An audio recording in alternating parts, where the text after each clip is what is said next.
Fethu ukuba uhleli nje phansi usibani mjida sifana Doda yokubila kwebunzi nqula baphansi xa ngahlangani Vele usukume kulomthunzi uzala isitasi uyeka abangani Fuyo mayizala amakhani Koma mazali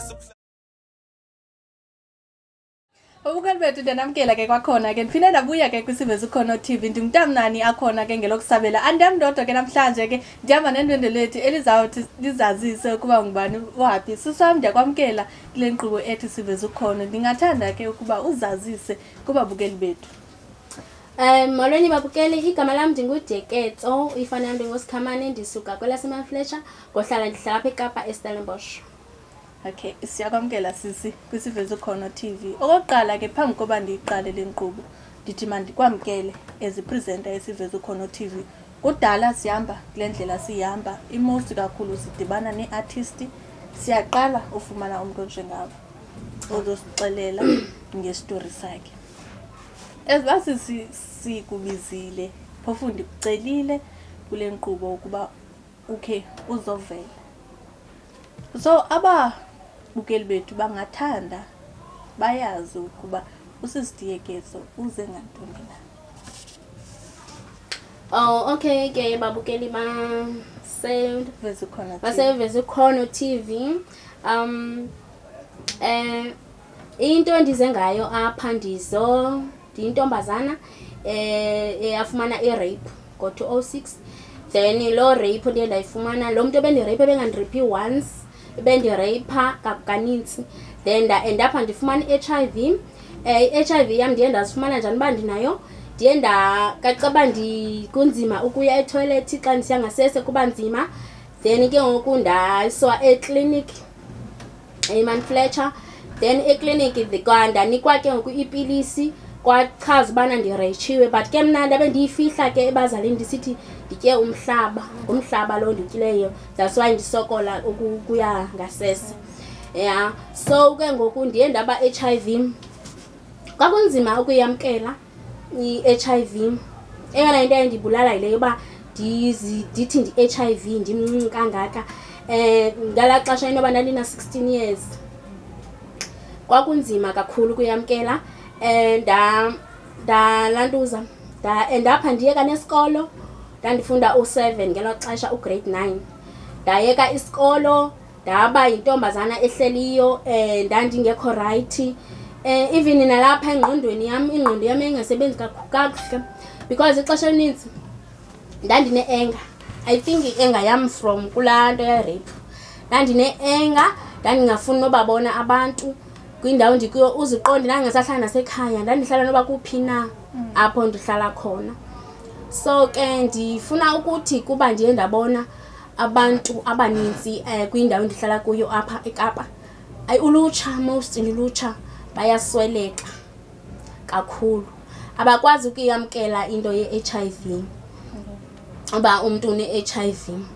Ndifuna uthi kubo ke i-HIV xa une-HIV usenabo ubomi bakho usenabo ubomi ungakwazi uphila uyenze zonke izinto njengayo wonke umuntu ephilayo. So into endiqaphelayo abantu kunzima kuba uba umuntu makatye i-treatment i-ARVs. Ndisitsho nje nam sisi wena sisi akhona bendimane ndizitya di-default manje ndizitya ndi-default but ke kuye kwenzeka ngo-2017 ndaba nebhanti. Elo bhanti lalindiphethe elicala lonke nandingwanothini ndisitsha. Then ndadicide into yobana makhe ndiye ekliniki because ndiyazazi mos uba ndi-HIV qha ndikwazi ukuwamkela le nto uba manditye iipilisi zam. Ndahamba ndaya ke ekliniki apha ekhaya mandi ndathatha i-treatment yam ndaqathatha i-treatment yam.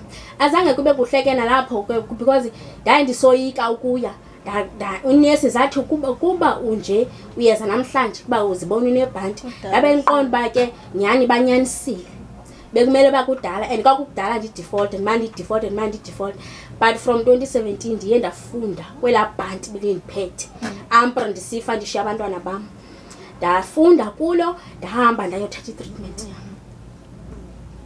Yile i-treatment yam endiyityayo kule minyaka. So ndifuna ukuthi kuwo wonke umuntu otya i-treatment ye-HIV khawuhambe uyothatha i-treatment yakho su-default. Banintsi abantu abatsha abaluza ubomi babo ngenxa yokoyika uyothatha ezi pilisi, ngenxa yokoyika abantu ngobomi babo. Sukoyika abantu ngobomi bakho, yempase uzofa xa ungatyi iipilisi zakho. Abukho obunye ubomi ngaphandle koko, nabo ubomi bethu apho bukhoyo.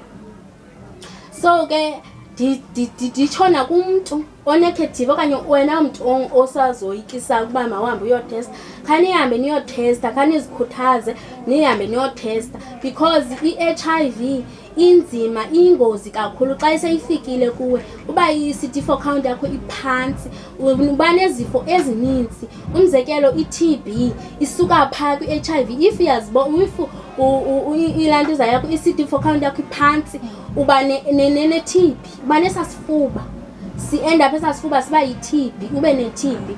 So I don't think bana yinto esiyifunayo leyo singabantu abatsha. Bethunana makhe sihoyeni impilo zethu, sihoye abantwana, besicingela amasana wethu. Abantwana sibashiya bodwa, sibashiya bezinkedama abantwana ngenxa yoba sisoyika ukuya ekliniki sothatha i-treatment okanye sisoyika oomeza bethu uba bazawuthetha.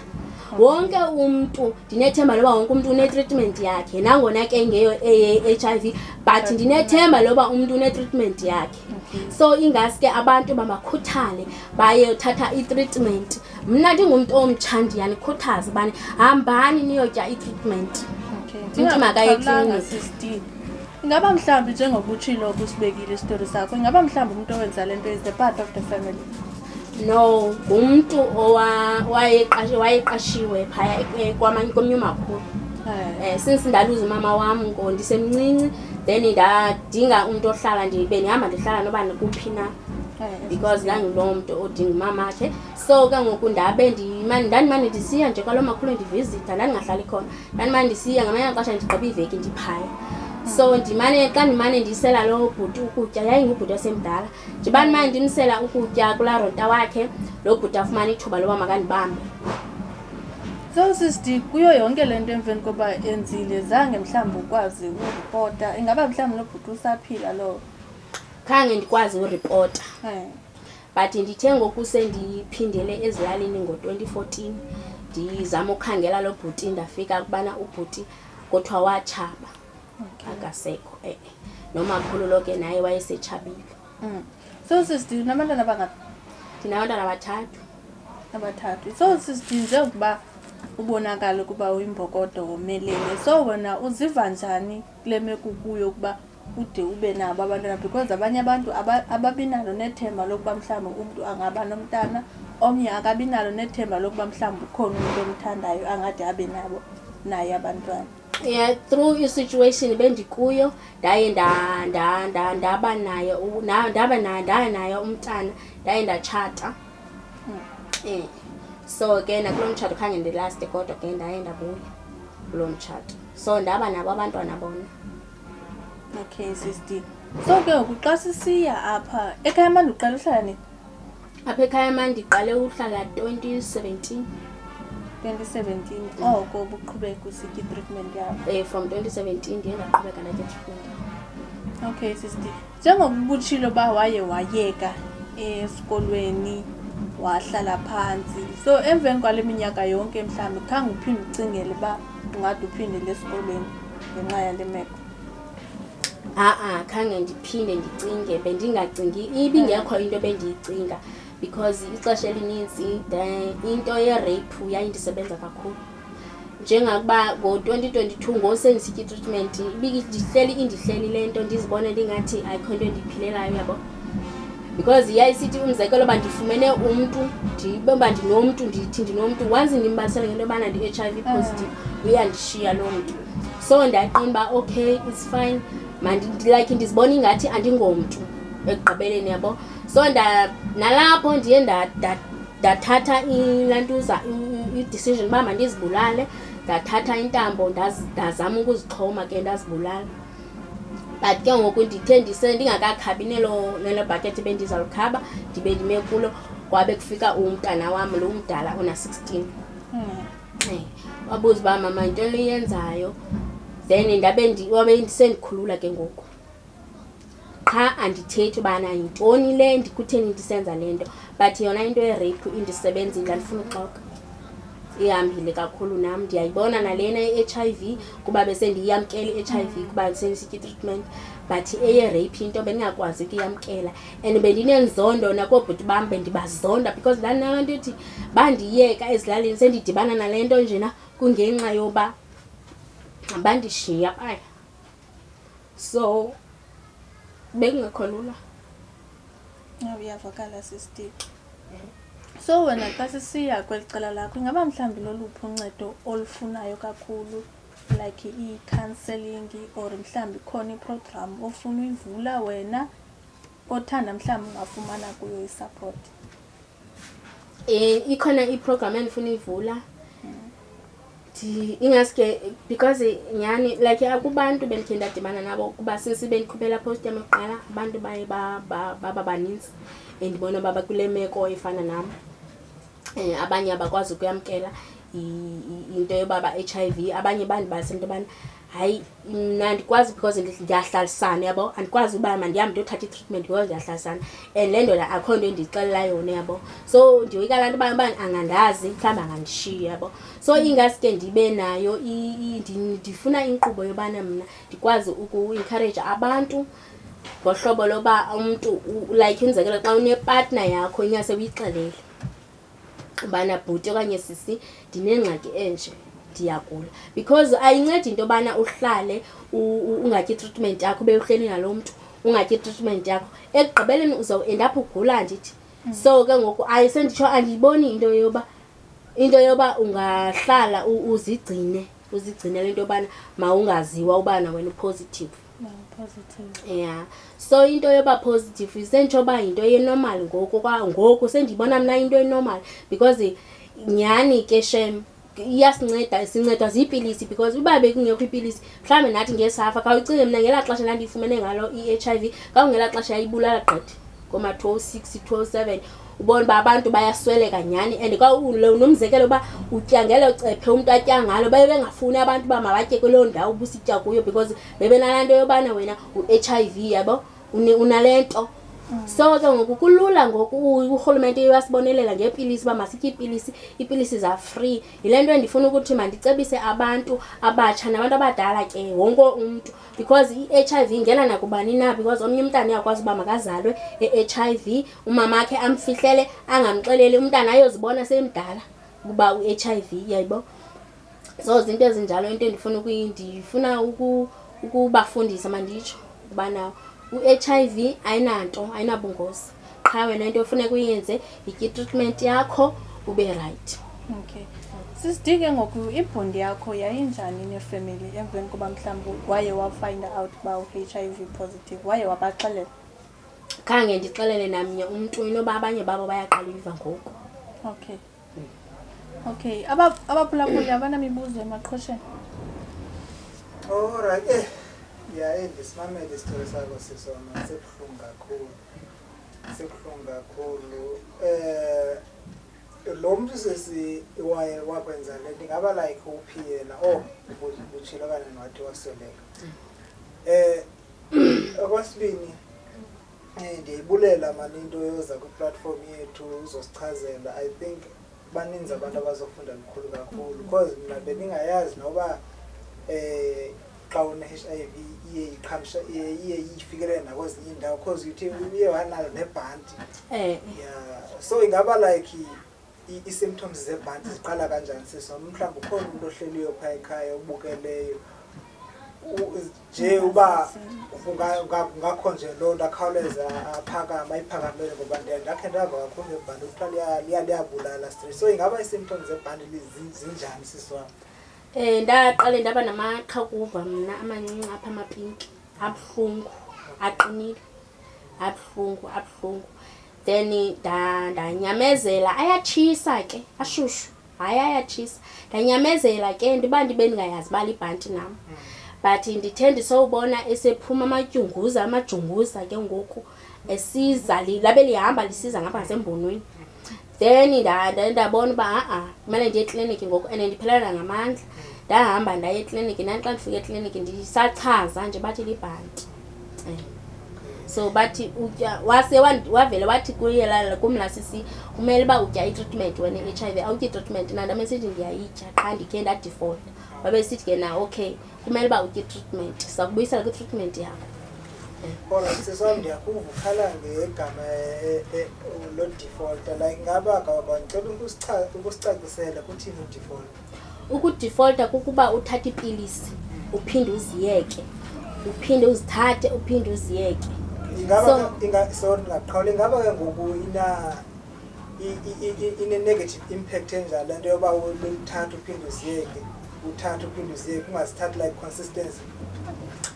Ine impact kakhulu futhi wami because i-immune system yakho iba low xa umane uthatha uyeka. Kufana naxa njengoba sizisebenzisa njena kuthiwa masizisebenzise mhlawumbi unexesha lakho sizisebenzise ekuseni sisele ekuseni 1. So ke ngoku kwela xesha lakho mhlawumbi ngo-8 o'clock okanye ngo-7 funeka oko usele ngala 7 okanye ngala 8. Uba awuzisele ngala ndlela azizukusebenzela. So ufuna uba ngu-7 ibe ngu-7. Uba ngaba mhlawumbi kuthiwa 7 uyisebenzise ngo-8 asisebenzi ngendlela yazo. Azisebenzi ngendlela yazo. Omnye umbuzo endifuna ubuza ungacebisa uthini because ndike ndizifunda iikhomenti zininzi ngapha group yasekhaya mandi like baninzi abantu abathetha kakubi ngabantu abane-HIV and ke ngoku ezinye umntu yena akanogula because ekugqibeleni size wonke umntu angagula anytime as long as usaphila apha emhlabeni. Okokuqala i-HIV ayenzi ngokulala nomntu. It's not like i-HIV ulihulo okanye utheni. Ungehlelwa ingozi kwenzeka igazi ube nekhati uaffecteke ube ne-HIV ungakhange ulale nabo. Ingakwehlela nangezininzi indlela endibayayazi nabo. So bakhona abantu abathetha kayo ufike usithi ntontoni abantu basekhaya mandi babolile. Like uthini umbono wakho kulapho abantu abanjalo ungathini i-mindset yabo ungabacebisa bayitshile kanjani siswa ngoba ayinoka ayihambi kakuhle loo nto leyo because ekugqibeleni lo muntu uthetha ukuthi abantu basekhaya babolile une-sisters ogwakho une-brothers yayibo into enjalo. Wena bhuti wami into endizoyithetha mna abantu ndicinga inoba badinga ulwazi kungabi nolwazi because I think umuntu wakho kwena okanye umuntu ungumeza wakho xa umazi ba u-HIV positive laa mntu into ayidinga yi-support kuwe akadingi into yoba ubumthuka uhamba umthuka. Imbi kakhulu laa nto leya nam ndandikhe yandifikela loo nto ndathukwa ngayo. So ke senditsho ubana abantu abangena-HIV ngelinye ixesha uthukwa ngumntu ongazaziyo nestatus sakhe. Yayibo ube uqonda uba ngcono uyasazi sakho istatus and uyayitya i-treatment yakho. So uthukwa ngumntu ongasaziyo istatus sakhe and then ke ngoku laa mntu lowana abengazazi uba yena uzophelela phi. So yena nto endifuna ukuyithetha kubantu basekhaya mandi okanye nomntu waphi na, yekani ubiza abantu ngezifo zabo, yekani uthuka abantu ngezifo zabo. Sekunje abantu sebesoyika noya ezikliniki kungenxa yabantu abathetha kakubi. Only thing thina into esiyidingayo i-support yenu qha uba masitye i-treatment yethu. Awunawo.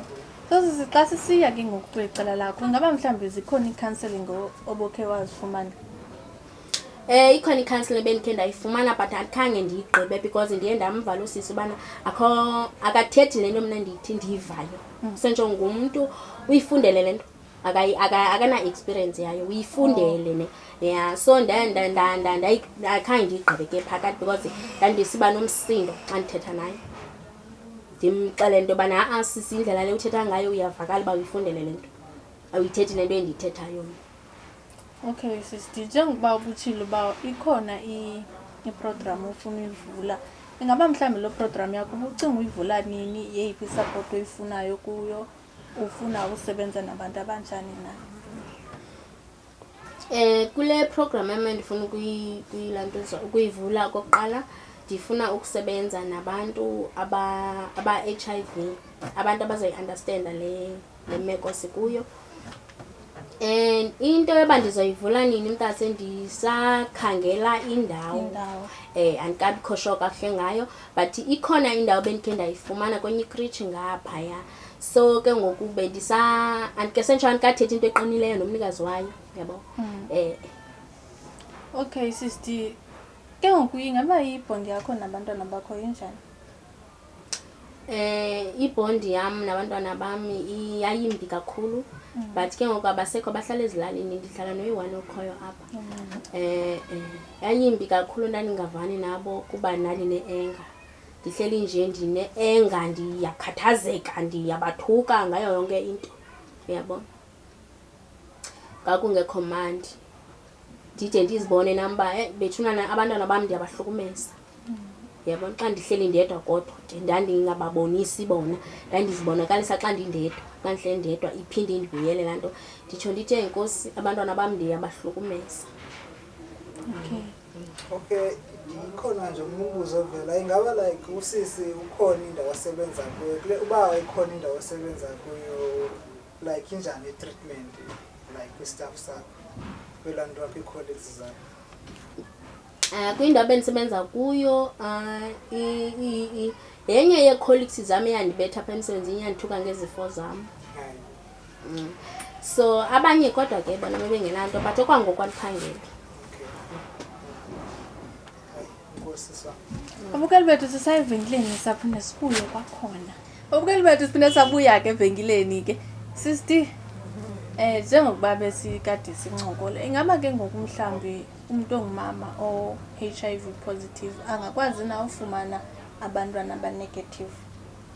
Ewe sisi, uyakwazi bafumana abantwana aba-negative as long sitye i-treatment yakhe kakuhle. Okay. So ke ngoku xana mhlambi usisi e-HIV positive, then ke ngoku alale nobhuti, ingenzeka uba ubhuti abe negative na or positive? Abe itya i-treatment usisi. Abe eyitya usisi i-treatment. Ewe, ubhuti angaba negative. Okay. Angengabi nayo. Okay. Imibuzo? Umbuzo endinawo mna sisi, manyathelo mane owathathayo since ufumanisile uba ubhuti lo okanye utata lona wagrape, ingaba like akhona amanyathelo owathathayo waxelela ifemeli? Uba ngaba akhona amanyathelo, like ifemeli yaye yathini yona ekugqibeleni after ubaxelele esi story? Khange ndixelele namnye wefemeli yam, khange ndixelele namntu. Even nalo sisi wayendise esibhedlele ndavele ndathi mna ndaphika ngento yoba mna nditye umhlaba ne. So sayibamba phaya, phelela phaya into yasezilalini yabe yinto engahoyekanga. Then ke ngoku emveni koko khange ndithethe mntwini into yoba ndireyichiwe okanye ntoni.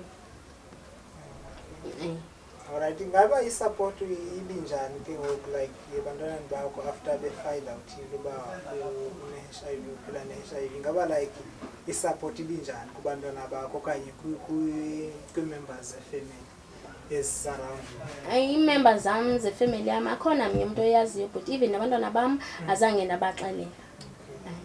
Ingaba ngoku umzekelo bawuqala uyiva apha ngoku? Bazawuqala uyiva. Ukhona onke ndamxelela kuba emveni uba ndikhuphe enye ipost, bendiye ndaxelela ubrother wam ezemveni kwam. So ubrother wakho uye wafila njani ke wabo umxelela? Uye wandibuza uba kutheni ndithule kangaka into engaka. Ndathi ke mna benizawundijaja.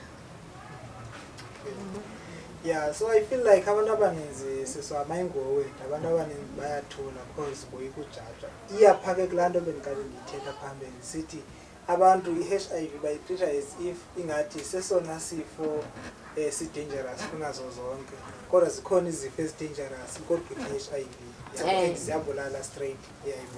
So andiyazi uba ingase abantu batshintshe i-mindset okanye indlela yokucinga, i-mentality yabo at least uba umntu ne-HIV as long as sisitya i-treatment uzoba right, uzophila ubomi obude futhi. iya kulaa nto yokuba usithi abantu, that's why abantu bebaleka bengafuni ekliniki, it's because abantu bayahlebana. Uhletywa phofu kwangulo mntu kwangulo mntu beside umntu wefemeli.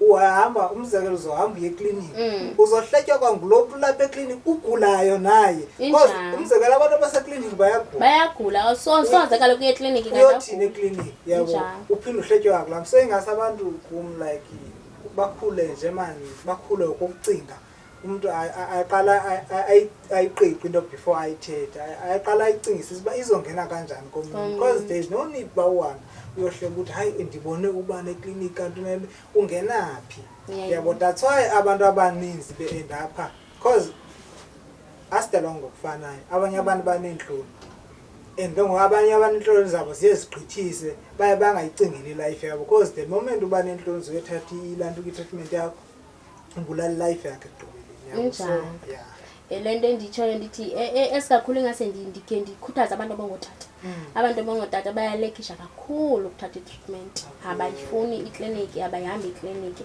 and umntu azibone sekunzima omnye azibone sene-TB sene-TB elanto senekliniki and elaa xesha sene-TB aphinde nalaa TB yakhe angayitriti kakuhle ayitrite amaneyeka amaneyitritha kanti only 6 months ubana utrite ilanto i-TB yakho uphindele ube normal utye treatment yakho ye-HIV uqhubeleke nobomi abantu abangobhuti ndiyanicela abantu abangobhuti ababukeleyo khanizame ukubana niye ekliniki because into endiqaphelayo wena bhuti wam nawe sisi wam apha kwi-HIV kwabantu abangobhuti I think bona bakhawuleza bagule because ixesha elininzi ndiqaphela ubana iyabakhawulezisela and umntu wakhona ubona ubana akasakwazi nothini xa sesiya ekliniki sekulate phinde most yabo bayasela even if uyasela ungasela ngo-8 wakho usela i-treatment I think ii-muscles zakho phaa maybe 2 hours uphinde ube right ziphinde zibe right so I think umntu angaya ekliniki phofu I think umntu makaye ekliniki ayotya i-treatment is very important kunezinto zonke kunobomi sintsho ubomi buninzi kwi-treatment kunoba uhambe uyosela utywala etywaleni akho bomi uzofa ushiye abantwana bakho ushiye ifemeli yakho and kokugqibela endifuna ukuyitsho obhuti bayawathanda amantombazana bayayithanda i-sex without i-condom mabakhe basebenzise i-condom i-right kakhulu because ngenye ixesha udibana nentombazana ungayazi noba isuka phi apha ebusuku sewuyithatha nawe uyifaka endlini awumazi noba uyagula lo mntu sentsho abantu bangobhuti bayayithatha i-risk ngobomi babo kakhulu bayayithatha i-risk and ke bayaphela i-HIV uyabona kwindawo endihlala kuyo ndiva kabuhlungu kakhulu sorry sisiwam ungacebisa uthi like because ke ekugqibeleni abantu abanode babiye kusela utywala abantu uyayazi utywala abantu bayabuthanda so ungacebisa uthi one-treatment aphinde uyasela at the same time ungamcebisa kanjani because I think abantu abaninzi babetheka phoko kokwakusela ngoba omnye mhlawumbi asele ahlale amke endlini yakhe Monday Friday ayobuya Sunday so ingaba like buthini ubungozi baloo nto yeah I think ingozi kakhulu but into yoba usele ube usitye treatment ingase mna ngokuya kwam ingase umntu asele andithi umntu makayeke usela because ke nyhani akululanga uyeka usela and ke yinto esebeyiqhelile umntu angasela utywala but makangalibali ixesha losela ipilisi yakhe asele ipilisi yakhe maybe after i-2 hours ii-muscles zakhe zizabe zibuyele esihlalweni because ke kube khona laa nto ingathi emkambeni uba usele ipilisi ikhona laa nto iphazamisayo ne yeah so emveni koko mhlawumbe ayithathi nexesha mani laa nto but maybe 2 hours nje ube right uphinde ke ngoku uhambe uyosela and ndinento endingayi-understandiyo mani uba abantu kutheni bengayifuni treatment because iyayazi ubana le pilisi sisela kayi-1 qha ngosuku kayi-1 but abantu abayiseli abayifuni and uyisela ekuseni akhona mntu ukubonayo ubana usele ipilisi uyayibo akufani nangoku sasiyisela late because late ngemanye ixesha uneetshomi zakho endlini yabo then xa uneetshomi zakho ixesha libethile awukwazi ubagxotha mosiba mabana lena i-right because uyisela ekuseni akho mntu endlini ekuseni uwedwa ekuseni thatha ipilisi yakho uthi laqa uyayibo uhambe uye ebantwini qha ke thina abantu andiyazi andiyalwazi sidinga ulwazi noba yintoni uyayibo because sincama ubomi bethu ngenxa nje yento ezincinci Ngiyabona imicala ndanele akhona ngikezela kuwe hayi but I think usizithethile yeah hayi asiva uthethile Sisi ingaba mhlambi umuntu mhlambi khona umuntu mhlambi onodinga ingcebiso ingaba mhlambi angakufumana njani according to into ze-social media or WhatsApp? Ndiyafumaneka kuFacebook Diyeketso Matlokwa Sikhamane. Ndiyafumaneka kuWhatsApp 082 088 3590. Okay. Baphulaphuli bethu siyabulela ke ngexesha lenu kamnandi.